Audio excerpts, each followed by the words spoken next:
For today's class, we begin with a prayer from the Vedas. This is on page 46 of the book, The Universal Prayers.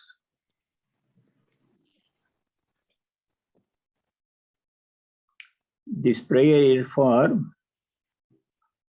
assimilating the information we get, then it becomes knowledge. We get data and then that transforms into information, meaningful data. The raw data is only numbers or some facts. When they're associated, connected into coherent statement becomes knowledge. Knowledge becomes assimilated by reflection, mananam. When knowledge becomes assimilated, it turns into wisdom with experience. So like that, ladder. So it's page 46, the second one on that page. Om Vagme Manasi Pratisthita Mano Me Vachi Pratishthitam Aviravir Maedhi Vedasya Manistah Shrutam Me Ma Prahasi Anena Adhitena Ahoratran Sandadhami Kritam Vadishyami Satyam Vadishyami Tanmamavato Tadvaktaramavato Avato Mam Avato Vaktaram Om Shanti Shanti Shanti. Om. May my speech be fixed in the mind. May my mind be fixed in the speech. O self-manifested Atman, do thou manifest thyself unto me. O my mind and speech, may you be fit to reveal unto me the highest knowledge. May I not forget what I have heard. Without forgetting what I have learned, may I be able to study day and night. The right will I speak, the truth will I speak. May Brahman protect me, may Brahman protect the preceptor. May Brahman protect me, may Brahman protect the preceptor. Om Shanti Shanti Shanti. Many things are to be noted in this prayer. Speech and mind, speech and thought have to be same. What we think that we should speak, and what we speak must reflect our thoughts. Thinking something, saying something else is really very bad for spiritual seekers, for anybody in general, especially for seekers of God. So that is the first thing. Coordination between speech and thought. They must be same. Action must follow, same. Doing something else, saying something, thinking something, that is totally very bad for spiritual seekers. O self-manifested Brahman, do thou manifest unto me. O my mind and speech, may you be fit to reveal unto me the highest knowledge. Knowledge, most of the knowledge comes to us through mind and speech, words and thought. Then knowledge of the self comes through experience, beyond words and thought. Aparavidya, knowledge of the world, comes through thought and speech. Then, by spiritual sadhana, we experience the divine presence within us, our oneness with that divine. That has to be only way experience, cannot be read in books, cannot be heard through lectures. It has to come through sadhana, spiritual practice. All sadhana is meant to remove the ignorance. The self is already there. And every one of us intrinsically has never been absent. We are that. But that is somehow not revealed to us. It is hidden under ignorance. ignorance due to impurities in the mind. All sadhana is meant to clear the ignorance, to make the mind pure. Once the mind becomes pure, self reveals itself. Oh, then we realize, oh, I was always that. I never thought that I was the self. I thought I was the body, and that revelation will come. So it's called realization. We realize that we were always divine. And never were something else other than the divine. That realization has to come. So that is why speech and thought has to be controlled. In the 17th chapter of the Gita, verses 14, 15, 16, Bhagavan Sri Krishna explains how to control body, speech, and mind. All the three. We'll study that later when you go to 17th chapter. Om Shanti Shanti Shanti. Last time we were studying sloka number. I had the bookmark. 13, Swamiji. 13. Sloka number 13. This very important verse. From 13 onwards until 19. There are 20 verses in this chapter. 13 to 19, they contain a long list of qualities, virtues that a devotee has. A devotee who is devoted to the formless, attributeless divine.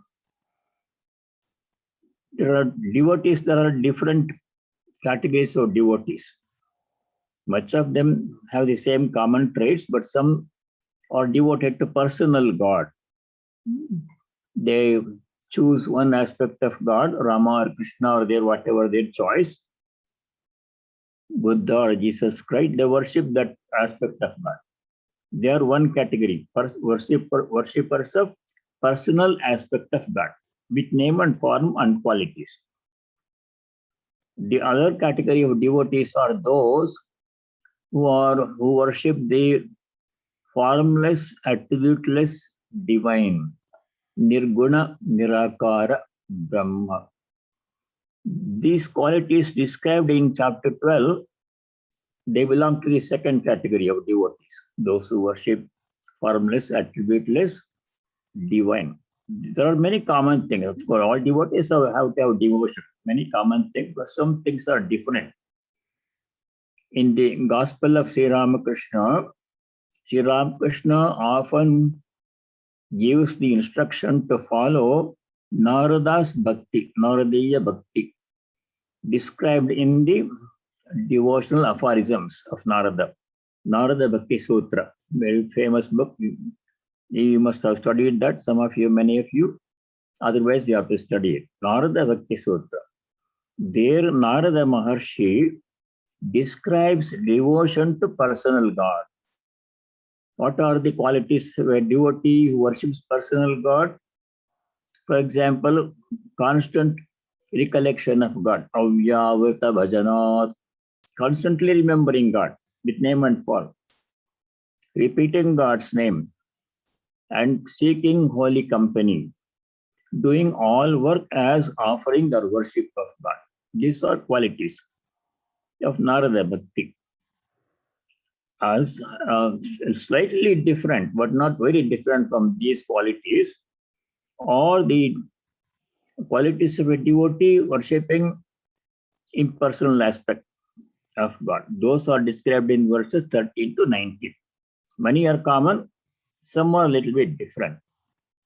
So we have to study these virtues described in 13 to 19 carefully and practice them. That's the purpose why this list is given by Sri Krishna in the Gita in several places.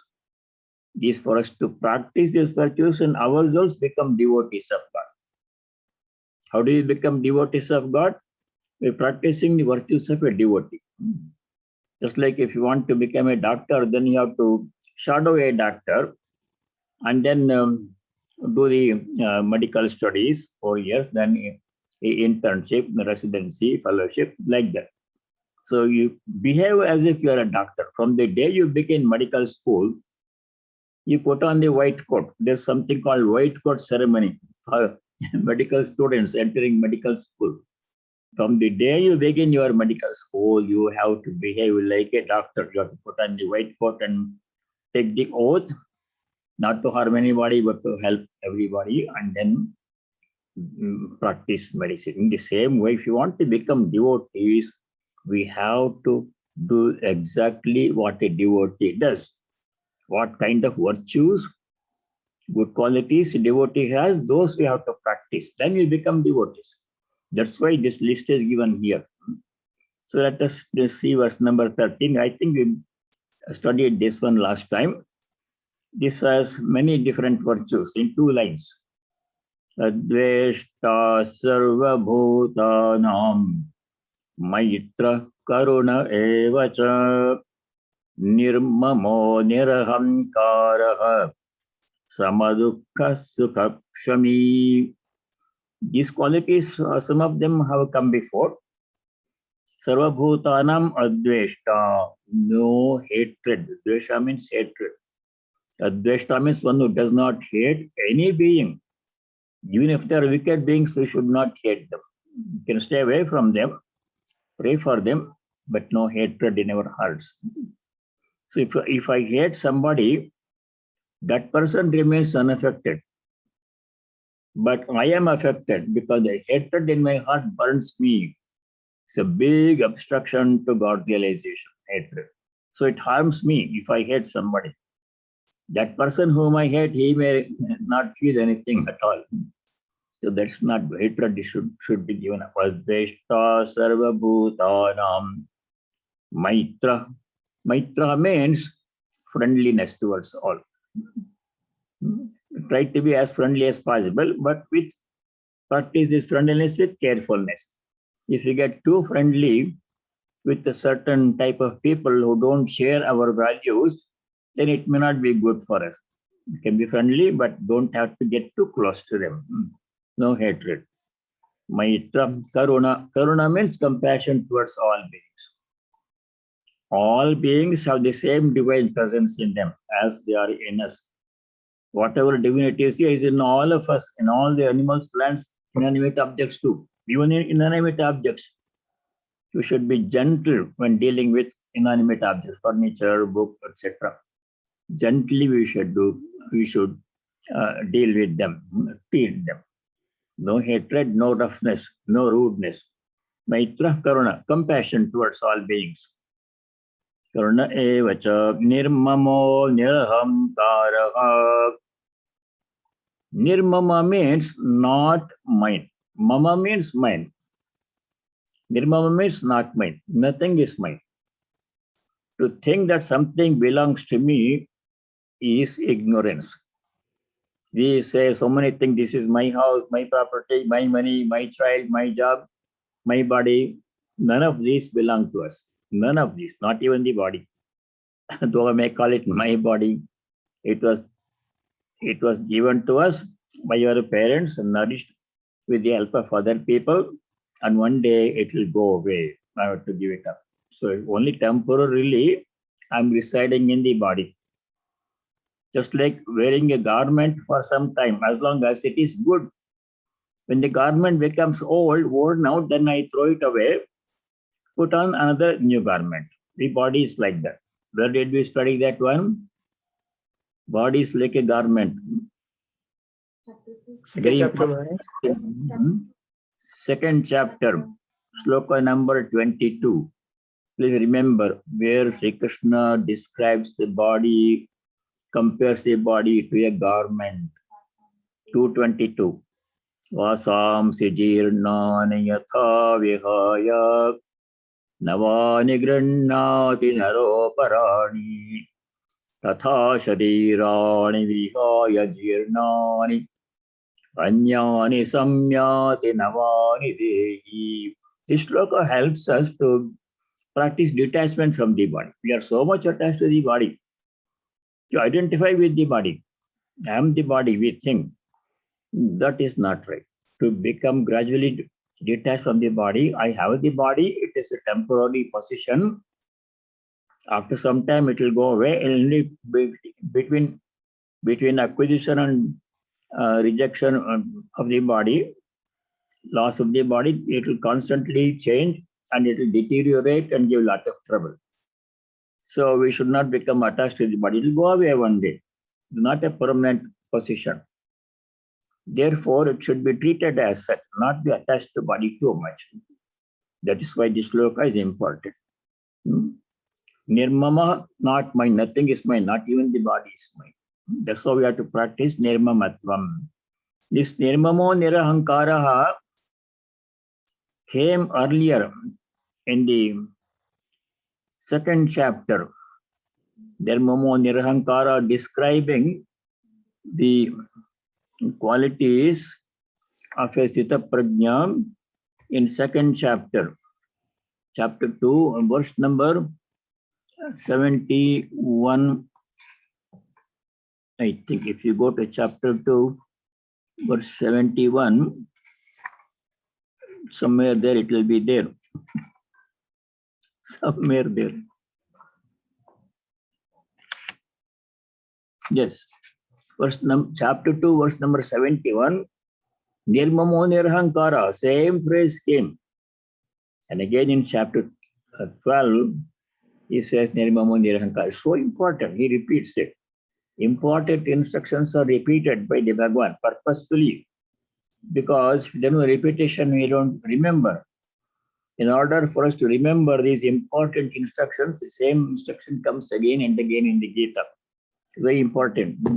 So there in 271, second line, you see, Nirmamo nirhankaraha sashanti madhigacchati. Such a person who practices nirmamatvam, not mine. Nirhankara, not I, ego. Such a person, shantim adhigacchati, achieves supreme peace. So here in 12th chapter, verse 13, nirmamo nirhankaraha. Ahankara means thinking that I am the body and the mind. It's a basic problem. The root cause of all suffering in human life is because of one reason, one cause only of all suffering. What is that? Thinking I am the body and the mind. If that is given up, there is no suffering.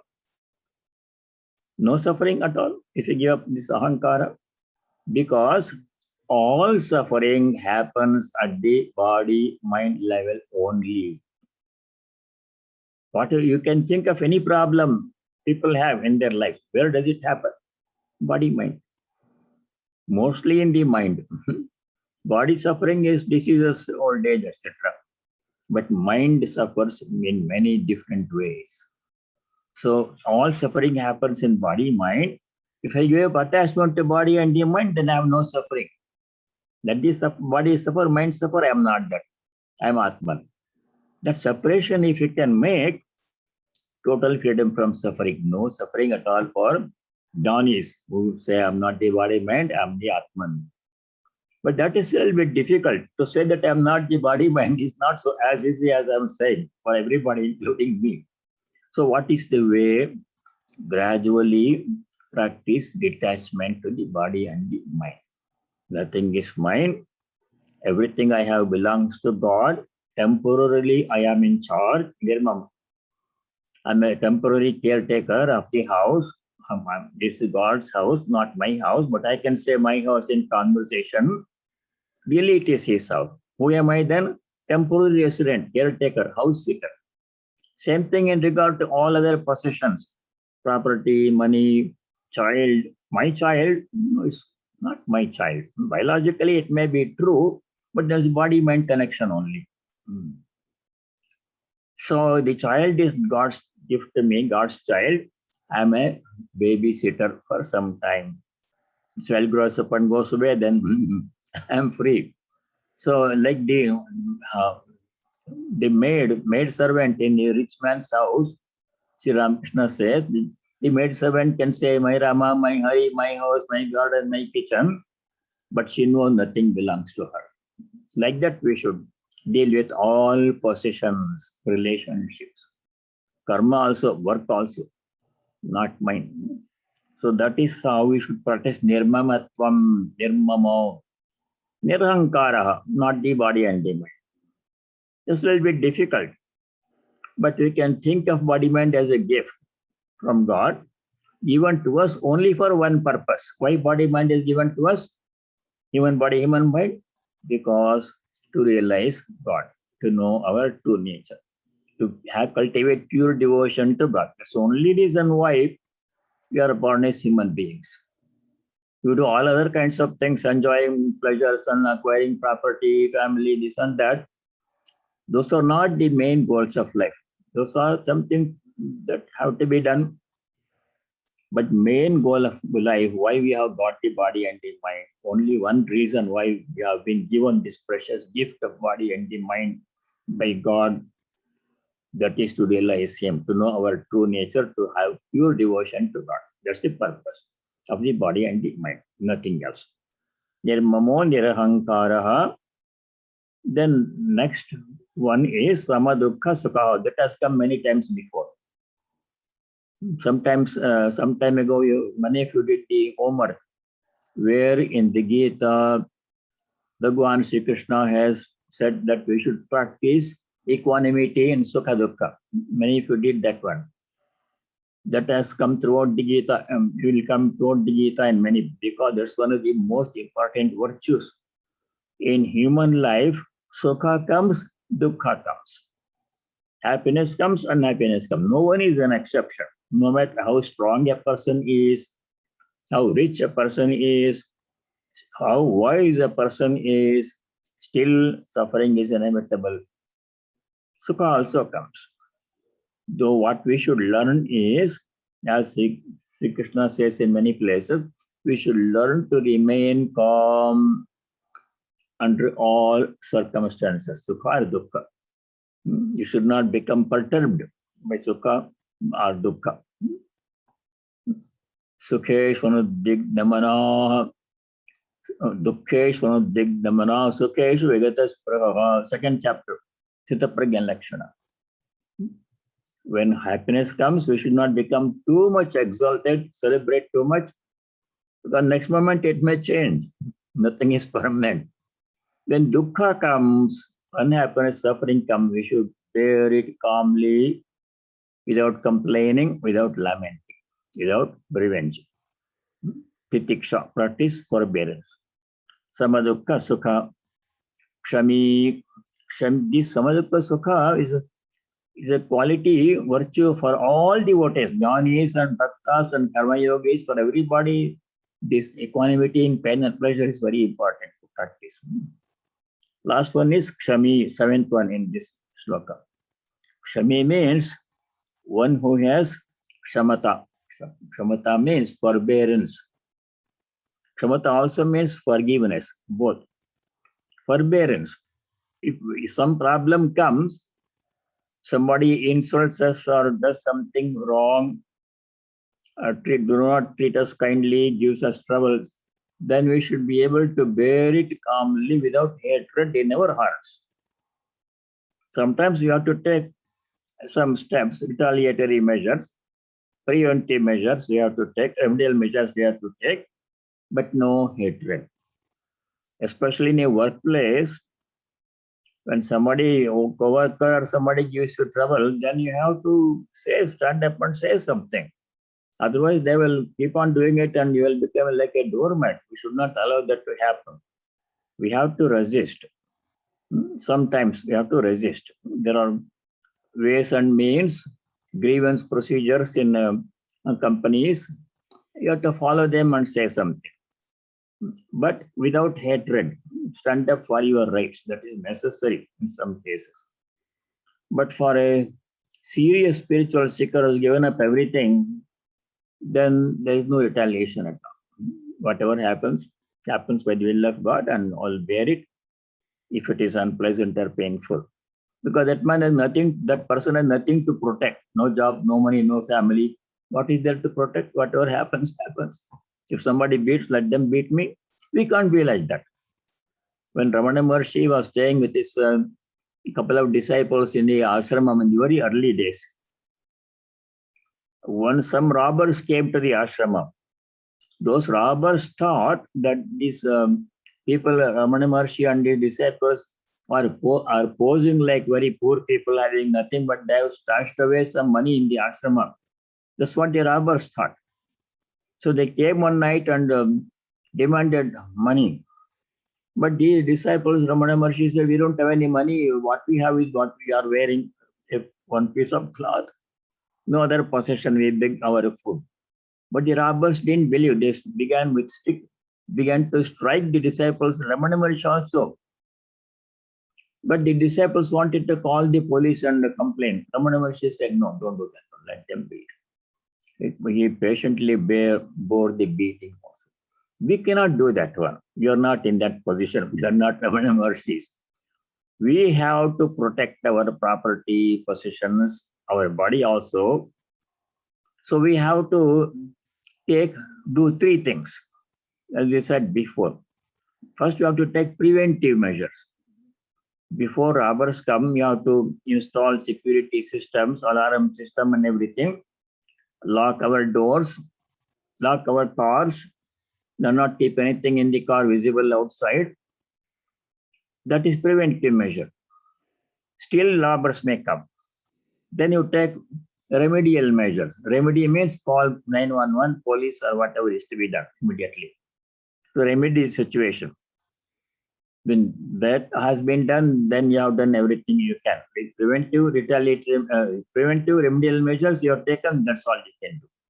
If still some problem persists, then you have to bear it. Whatever cannot be cured has to be endured. So titiksha, practice forbearance. That is for ordinary people like us. Samadukha sukha kshami. Kshami means practicing forbearance. Kshamata. Kshama also means forgiveness. Somebody does something wrong, we should not retaliate. It's okay. It's my karma coming back to me like that one. Don't try to punish the person who does something wrong. Because he is only the agent, delivery instrument. My bad karma is coming back to me. It has to come through somebody.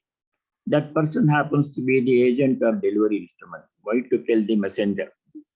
That is for spiritual seekers.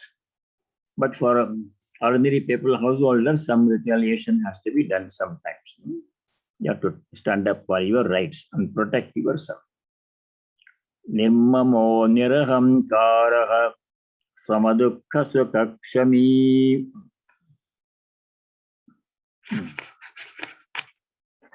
Now we go to verse number 14.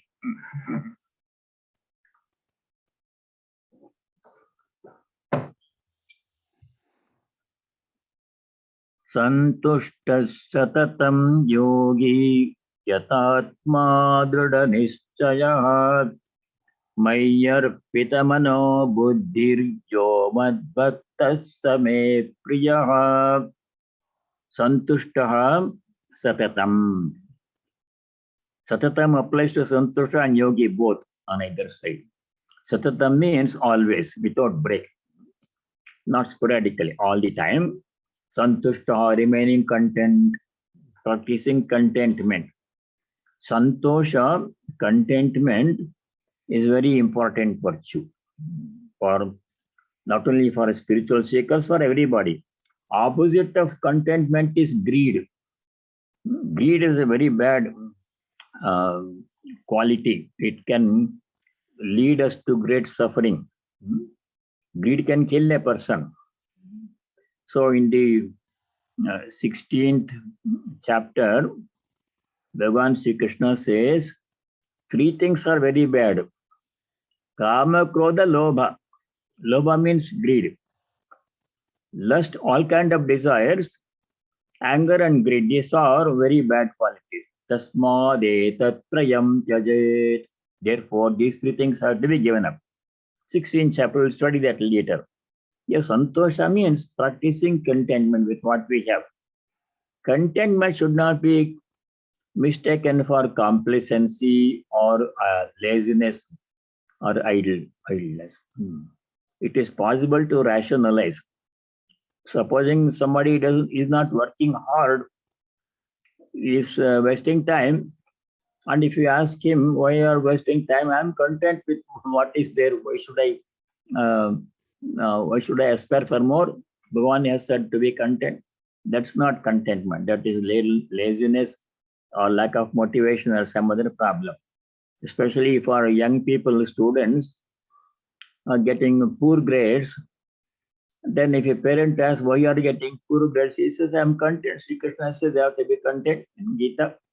That is not contentment. There is some problem, lack of motivation or some other learning disability or something is there. Contentment means opposite of greed, not wanting more than what we have in terms of possessions, position, power, etc. Their contentment, not in regard to spiritual practice. We should not say, I'm content with I'm doing one mala every day, japa 108. I'm content with that because Bhagavan said be content. No, that's not contentment. That is lack of motivation. We have to do more and more. There is no contentment in spiritual practice. We cannot do enough japa and say I have done enough. That is not contentment. So you have to exercise this quality of contentment carefully. Contentment, if properly practiced, will bring enormous happiness that nothing else can bring. In the Patanjali's Yoga Sutras, Patanjali also lists contentment as a virtue. Santoshaha as a virtue, one of the 10 virtues. So, Ahimsa, Satyasya, Brahmacharya, Saucha Santosha, one of the niyamas. Saucha Santosha, Swajaya Isra Praniganam. Like that one. So Santosha, if you practice, contentment, if you practice, what is the benefit? What will we get by practicing contentment? Patanjali says the result of contentment is supreme happiness. Nothing bothers such a person. I'm content with the situation as I am. Not in regard to spiritual practice or work. Santoshad anuttamas sukhalabha. There is one sutra, aphorism like that in Patanjali Yoga Sutras. Santoshad, by practicing contentment, anuttamas sukhalabha. A person achieves supreme peace, happiness. That santosha, santushtaha. It again comes in the same chapter, 19th verse, 12th chapter. Santushto yena kena chit. By whatever is there, and with that I am content. It came in the 4th chapter also. Santushtaha, being content. Yadrichalabha santushto dvandvatita vimatsaraha. Like this one sloka came earlier. Whatever is there, with that I am content. In regard to possessions, property, name, power, etc. Not with regard to achievement, work, or spiritual practice. Santushta satatam, always practicing contentment. Yogi. Yogi here means in meditation. Practice of meditation, one has to be always striving. Satatam yogi. You can't say I've done enough meditation. That it is not contentment.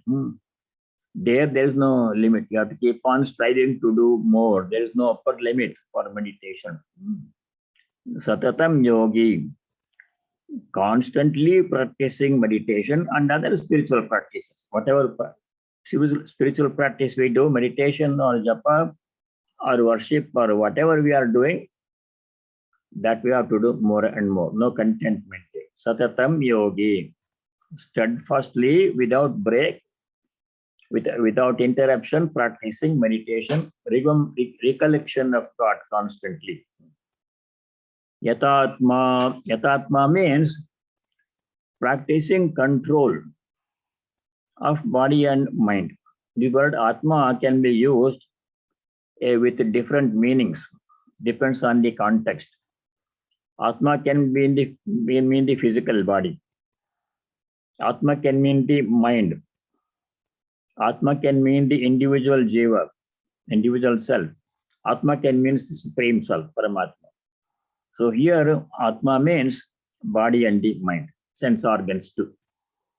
The 10 sense organs pull us in 10 different directions. Eyes want to see something pleasant, good or bad. Ears want to hear something pleasant, good or bad. They can't make the distinction. Desire is there. Expressed through sense organs, 10 sense organs. Feet want to go somewhere which may be a good or bad place. There we have to exercise control. You have to tell the sense organs, we have to tell the ears, hear only what is auspicious. God's name and good words. Bhadram karne bhishrunayama deva. Like this one Vedic prayer we chant sometimes. Karne bihi, with the ears. Bhadram shrunayama. May we hear only what is auspicious. All kinds of sounds are available to hear. No, we should be very discriminating. Only good sounds, auspicious sound, good for us. Not all kinds of profanities and things are there in the television, internet. We should not listen to those. Very harmful. Yatatma means controlling all the sense organs and the mind. Mind wants to think of so many different things, good and bad, very good, very bad. There we have to control the mind using the buddhi. You should tell the mind, don't think about those bad thoughts, they are harmful to you. Think about good thoughts, think about God, think about holy people, think about scriptures, think about the goal of life, God realization. Not all other kinds of worldly things are harmful to us. Waste of time, energy, and positively harmful to us, bad thoughts. So yata atma, controlling body, mind, sense organs. Next one is Drada Nishchayaha, firm resolution in spiritual life. Drada Nishchaya means my goal in this life is to realize God, and that I will strive to achieve to the best of my ability. I will not rest content until I reach that goal. I will I resist all other temptations and distractions are waste of time and energy. My goal in this life to see God, realize God, know my true nature, that I will strive to achieve to the best of my ability. I will not rest content until that goal is reached. That means firm conviction, resolution, effort, not half-heartedly. If possible, I will do, tomorrow I will do, not like that. Firm conviction in regard to the goal of life and spiritual life, spiritual practices. Then comes next line, Mayar Pitamano Buddhi. This phrase Mayar Pitamano Buddhi came earlier in the 8th chapter. You can find out which sloka it is. Chapter 8, verse number 7. Mayar Pitamano Buddhi came there. Exactly same phrase. Repetition is very important in scriptures because these areas are important and purposefully in the scripture they are repeated so that we can hear them again and again, assimilate them and put into practice. Dedicating mind and buddhi, intellect to me. Maya means in me or to me. Arpita means dedicating, offering. Manaha, mind, buddhi means intellect, both. Buddhi should tell the mind what to do, what to think, what not to do, what not to think. Buddhi is a guiding principle. Discriminates between good and bad, right and wrong. Buddhi, this function of the buddhi, intellect. We have that. And then the mind must put into practice what the buddhi says. Mind must tell the sense organs, don't go there, do this, don't do this. Don't see this one, see this one. Don't listen to this one, listen to this one.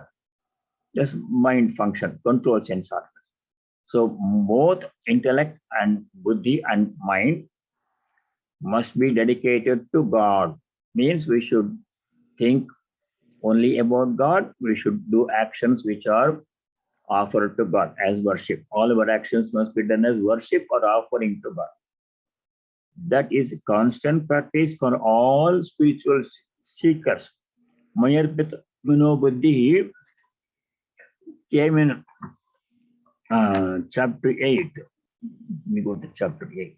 It comes in the second line, verse number 7. Tasmat sarveshu kaleshu mamanusmara yudhyacha. Chapter 8, verse number 7. Mayarpita Mano Buddhi came there. Mayarpita mano buddhihi mame vaishyasi asamshayaha. Without doubt, you will reach me. Mame vaishyasi. Bhagavan says to Arjuna, without doubt, asamshayaha, mame vaishyasi, will come to me, reach me. Why? How? Mayarpita mano buddhi. Dedicating your mind, intellect, everything to me. The phrase is important. Here again it comes in 12th chapter, verse number 14. Mayarpita mano buddhi yaha bhakta mad bhakta same priyaha. Such a devotee is very dear to me.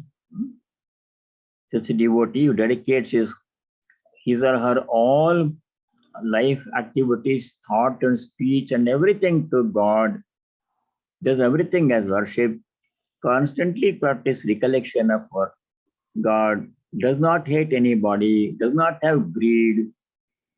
Such a person is dear to me. Such a person is true devotee of God. If we have these qualities, then we can say we are devotees of God. Without having these qualities, we should not say I'm devoted to God. That is not devotion. These are qualities of devotion. Yamad bhakta same priyaha. This Mayarpita mana buddhi comes in the same 12th chapter earlier, verse number 8.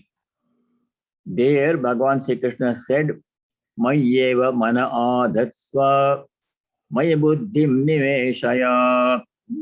So verse number 8 in the same chapter. Mayyeva mana adhatsva. Fix your mind on me. My mana mind. Maya buddhim niveshaya. Keep your mind, intellect firmly on me. Same thing, Mayarpita mana buddhi. So now we go to verse number 15. Very important verse number 15. Gives us instruction how to behave in our daily life, how not to be upset by what happens. Yasman no dvijate loko, lokat no dvijate chayaha, harsha marsha bhayodvegai, mukto yasya cha me priyaha. Who is dear to me? Who is a devotee to me? Lord is saying, Yasmat lokaha na udvijate. Udvega means disturbance of the mind, turbulence. When somebody says something not very generous, charitable, generally we become upset.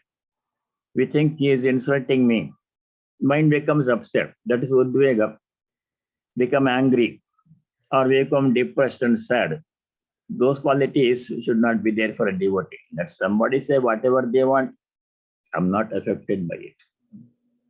Yasmat, by whom such a devotee is one by whom loka na udvijate. World does not become disturbed. Loka means other people. Animals and plants can be included too. Inanimate objects can be included too. Loka, whole world. Na udvijate is not upset by the devotee. Yasmat, by whom? That means a devotee should behave in such a way that his or her action do not upset anybody, including animals, people, plants, and things. We can cause himself to inanimate objects too. They are not able to express it by slamming a door with great whole building shakes. Sometimes they do it here and it's very disturbing. No consideration. In the door also God is there. When you do special puja, Kali Puja is coming this next week. And at the beginning, we offer worship to the Dwara Devata, the deity present in the doors. Dwara Devata Bhyo Namaha. Ete Ganda Pushpe Dwara Devata Bhyo Namaha. Like this, we say and offer flower with sandal paste to the doors. The door is entrance to the building, like that one. So even towards inanimate objects, we should not cause disturbance by our behavior. Yasmat, by whom devotee, loka nadvijate, world does not become upset. World means all beings, including inanimate beings, animals, plants, and things, other people. They should not be upset by what I do or what I say.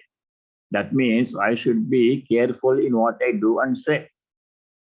If I say something which may not be necessary, which may be harmful, which may be insulting to others, then I am creating disturbance in other person's mind. That's a sinful action. That's what Bhagavan is saying. Don't behave in such a way that nobody becomes upset, disturbed by your behavior. This is devotee's responsibility. We should monitor, control our behavior, speech and thought, and actions.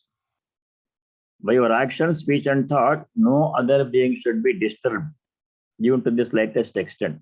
That we are aware of their convenience. That is one part. Yasman no dvijate loko. Second part, opposite, complement of that, not opposite. Complement of that is loka no dvijate chayaha. Such a person, yeah, means such a person who now udvijate does not become upset, perturbed by lokat, by what other people do. People do behave in any way they like. We can't control anybody's behavior. If you can control our own behavior, that is the best thing we can do. People behave any way they like. We have no power to control other people's behavior. But we should remain unaffected by their behavior, good or bad. Why should I be upset? Let them say whatever they want to say, let them do whatever they want to do. I remain unaffected. That is quality of a devotee. There is an incident in the life of Buddha. Buddha and one of his disciples went for a bhiksha, begging for food one day. And they stood in front of a house and asked for food. That lady of the house scolded these two people. You are young, strong people. Why don't you get a job and make money and eat? Why are you begging for food? Something like that. That lady said, they can say whatever they want to say. So Buddha didn't say anything. He simply smiled and walked away, went to the next house. So after this, for many days passed, and then after many days, the disciple told Buddha, see, that day we went to that person's house, that lady scolded us. Remember that one? Disciple says to Buddha, Buddha says, why are you still carrying it in your mind? Carrying, that lady said something which we didn't like, that leave it at that moment. Don't let it affect you so much for so long.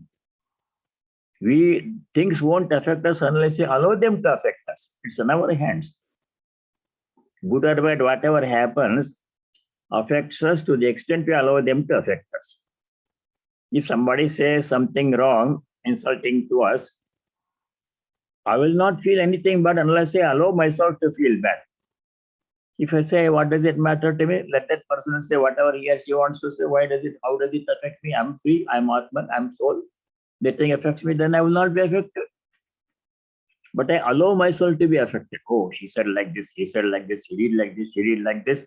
And you keep on remembering again and again for a long time.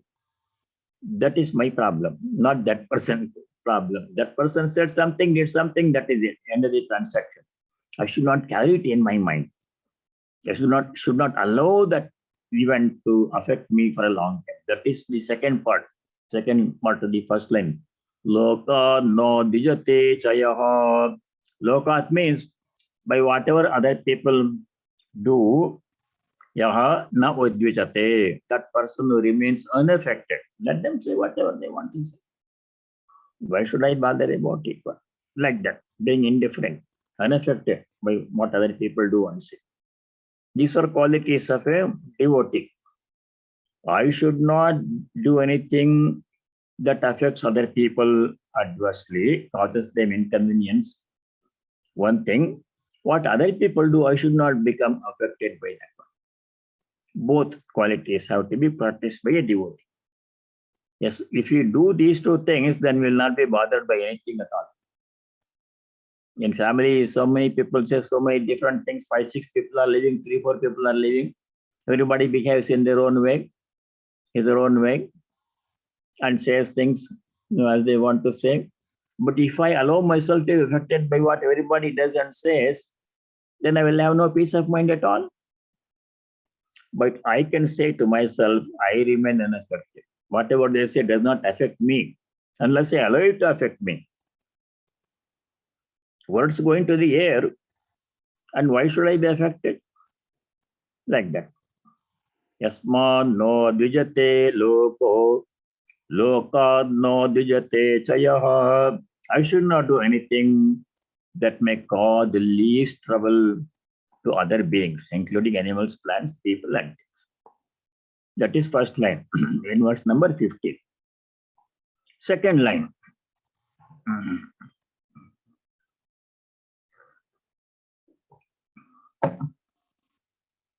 Harshamarshavayoddvegai mukto yassa me priya. Four things are mentioned here. Harsha, Amarsha, Bhaya, Udvega. By these things, one who is free, Mukta. One who is free from these four things. What are the four things which we should give up? Harsha, too much exaltation, celebration, over the limit. Some birthday or a prom or some graduation, something happens, huge celebration. They spend thousands and thousands of dollars for some celebration, wedding or whatever, graduation, whatever it is. Hiring limousine to go to prom, all those things, special dress, too much celebration. That is harsha, not necessary. You can moderate our celebration. We can be happy without that all exorbitant celebration, not necessary. Moderate our feelings, harsha. Amarsha means intolerance. We should be very tolerant of other people's behavior. Let them, some people do something wrong or they have some bad habit. They never keep the things in the proper place or properly. That's their way of behavior. You can tell them, but whether they change or not, we don't know. So we have to be tolerant, not react to everything. Sometimes you have to react, but not all the time. Intolerance, amarsha, that we should give up. We should be tolerant. People have wide range of behavior. Some very good, some very bad, and a lot in between type of behavior which you don't like. But in every case, we should not object and get into an argument. Their habit, we can tell them once or twice if necessary, if appropriate. Otherwise, try to remain unaffected by it. Amarsha means intolerance should be given up. Harsha, amarsha. Bhaya, third thing, fear has to be given up.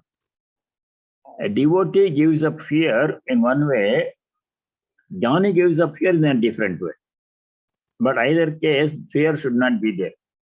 How does a devotee become free from fear? We should remember that God is always protecting us. God is always protecting us. We may or may not be aware of that one, but He is protecting us.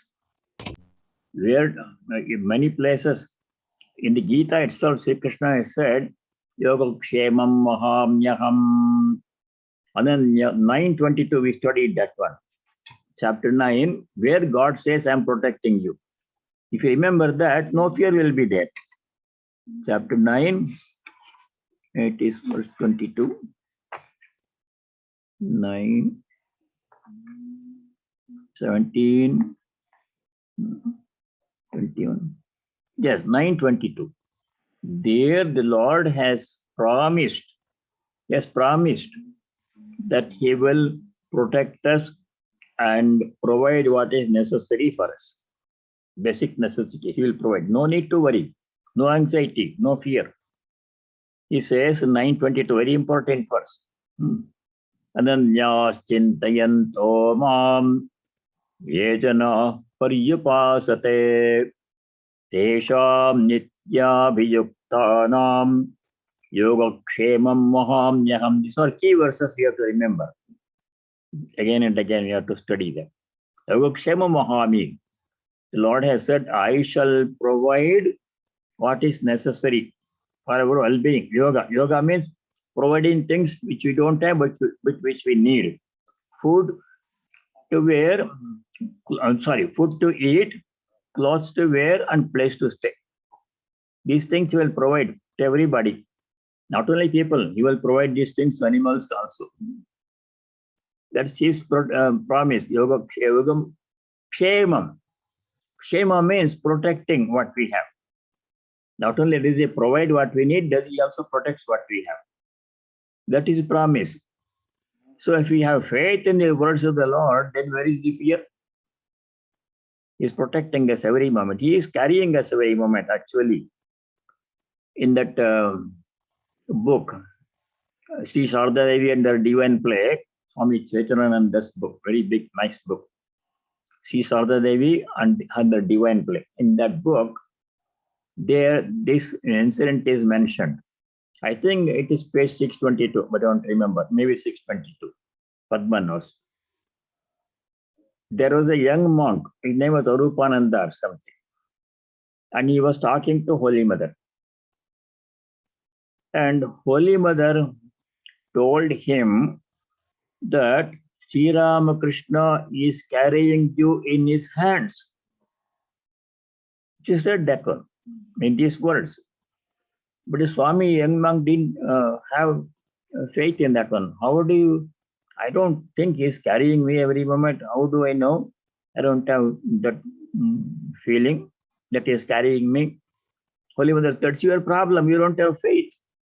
He is carrying you this moment in his hands. He won't let you fall. That is the fact. Holy Mother convinced him, yes, he is carrying you every moment. So that is true. We still have problems because our karma somehow has to be worked out. Holy Mother said, if you are devoted to God, repeat God's name constantly, your intensity of suffering will be greatly reduced. So what you are suffering is the reduced version. What the problem we are going through is reduced. Supposing there was no protection from God, suffering would have been much more. We could not bear. They are keeping it at bearable level. This is their grace. Constantly God's grace is upon us all. He's protecting us every moment. We should become aware of that one. Then there is no fear, there is no worry, there is no anxiety. Harsha, Marsha, Bhaya. That is devotee's way of becoming free from fear. Jnani says, what is the other? Fear always comes from other sources, outside source. Somebody else may cause me problem, take away my property, hurt me, or some animal may come and give me trouble. Always fear is due to another being. Myself will not cause any harm to me. I want to protect myself. It's only other people, other beings, animals that may cause harm to me. But there is no other. I am the Atman, I am alone. I am Brahman. What is there other than Brahman? Everything is Brahman. That is Jnani's position. There is no other being who can cause me any danger or loss. Don't to be afraid of. I am the self alone. Infinite, eternal, Sachidananda I am. So what fear is there? From whom I should fear? For what? That is Jnani's position, becomes free from that one. It's difficult for us to say that one. You are body conscious people.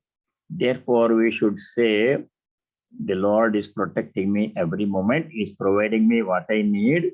He's protecting, so I should trust the Lord, his promise. Then there's no worry for me. He's taking care of me. He's protecting me every moment. No anxiety, no worry, no fear. He's protecting me. That faith will save us from fear. Harsha, Marsha, Bhaya. Fourth one is Udvega. Bhaya, Udvega. Udvega means any kind of agitation of the mind. Udvega can come from outside sources. Some people do something that upsets us. Some people frighten us. Some people create trouble for us. So then that they cause enough cause for us to become upset, agitated. Or it may come from within our own minds. Our mind may bring up some old samskaras, which was hidden in my subconscious, and that samskara may come to the surface and cause me agitation. I'm alone, nobody is there, nothing is there. Creating trouble. I'm alone.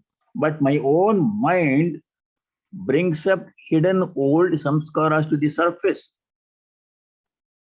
And the disturbing samskaras disturb us. So there need be no outside agent for us to upset us. In either case, we should become free from udvega. Let other people behave whatever they want to do. It's their problem. I will not be affected by that one. That was in the first line itself. Loka no dijate chayaha. No disturbance, no obstruction or turbulence of the mind due to other people's behavior. It's their problem. Let them do whatever they want, say whatever they want. Let them dance up and down. I'm not going to be affected by that.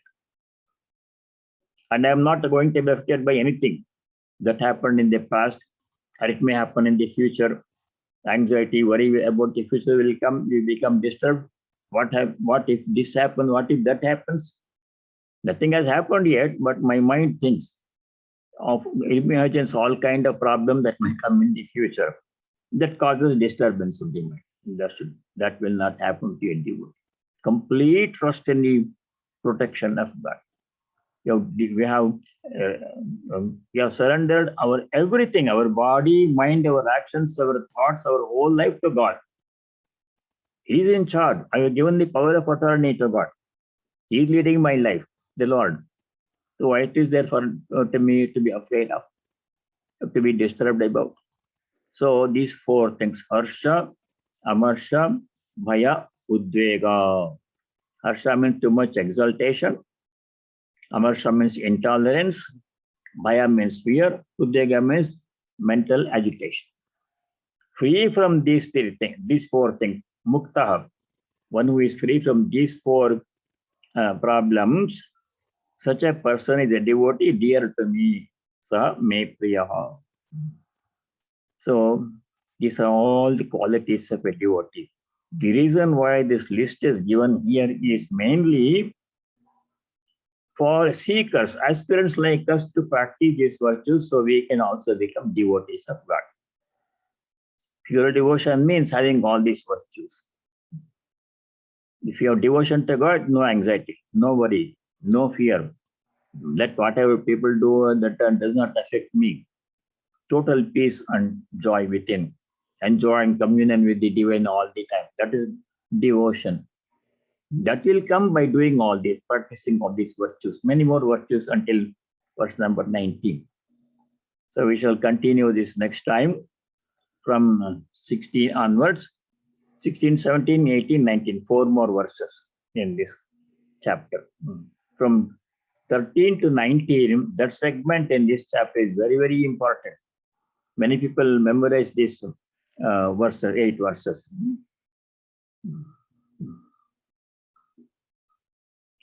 7 verses. So if you have any questions now before we close.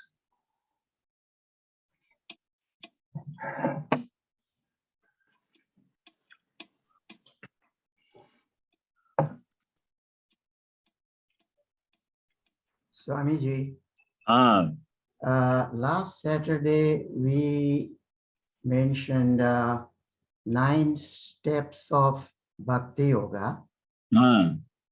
And I said there are also 9 steps of Gnana Yoga. Yeah.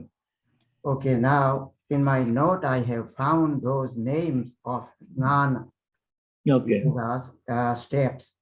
The first one starts from Om Namaha Santaya Tejase. That's the first one. Second one is Subhecha. Third one is Tanumansa. Fourth, Turyaga. Fifth, Vicharana. Sixth, Asamsakti. Seventh, Padartha Bhavini. Eighth, Saptva-pattihi. And the last one, 9th, is Brahmeva Kevalam. So all these steps, I believe you have to start from the beginning to reach the 9 steps. Right. Okay. Just for Jnana Yogis, Vichara, Yeah. path, some of them are common to all devotees. Yes. Yeah, that will come in the next chapter in the Gita. There are 20 virtues are given of a jnani. You are studying devotees, virtues of a devotee in this 12th chapter, this Bhakti Yoga 12th chapter. Yes. But the next chapter, chapter 13, Yeah. Jnana Yoga will come, verses 7 to 11. Okay. 5 verses in chapter 13. Yeah. Those 5 verses, Bhagavan is going to describe 20 different virtues of a jnani. Some of many of what you said will come there also. Okay. Thank you. Yeah. Thank you. Very good.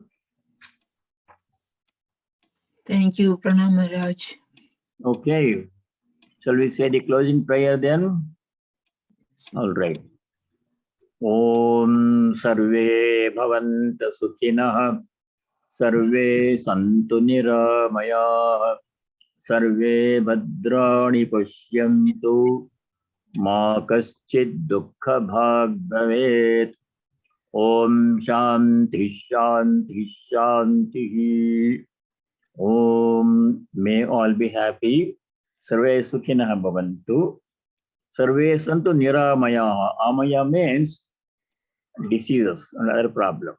May all be free from diseases and other problems. May all realize and practice what is dharmic noble. Bhadram Pashyantu. Sarve Bhadrani Pashyantu. And finally, may no one be subject to misery. Ma kaschid dukkha bhag bhavet. Om Shanti Shanti Shanti. May there be peace in our hearts, Adhyatmika Shanti. May there be peace and harmony amongst all beings. No ill will, no hatred. Adi Bhautika Shanti. And may there be peace everywhere in nature. Adi Daivika Shanti. Hari Om Tat Sat. Sarvam Shri Ramakrishna Arpanamastu. All of you stay well, and God willing, we shall see you next week.